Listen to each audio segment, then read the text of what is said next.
আমাকে আবার বাড়িতে গিয়ে রান্না করতে হবে। পড়ে গেলাম। ইস, আমার অনেক লেগেছে। দেখো পড়ে গেছে। আমাকে তাড়াতাড়ি বাড়িতে গিয়ে আবার মায়ের জন্য রান্না করতে হবে। বাবা, তুমি এসেছো? হ্যাঁ মা, আমি এসেছি। তুমি এখানে শুয়ে থাকো, আমি তোমার জন্য রান্না করি। আম্মু, নুডলস রান্না করেছি, খেয়ে নাও। আমাকে মন দিয়ে পড়াশোনা করতে হবে। কিরে গরিবের বাচ্চা, নুডলস খাবি? এই নে, এই নে। আমার সাথে মজা করে সেই নে, এই নে। এই বেদব, তুমি কেন ওদেরকে মেরেছো? দাঁড়াও, তোর বাবাকে ফোন দেই। ঠিক আছে স্যার, আমি বাড়িতে গিয়ে দেখছি ওকে। এই বেদব, তুমি স্কুলে গিয়ে কেন মারামারি করছো? আর যদি কোনোদিন দেখি তাহলে খবর আছে।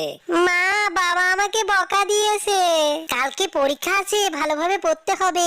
ইয়ে, আমি পাশ করেছি। 10 বছর পর টমি বড় পুলিশ অফিসার হয়ে গেছে। আসেন স্যার, আসেন, আমাদের অফিসে আপনাকে স্বাগতম। এ কি রে, এখানে কেন?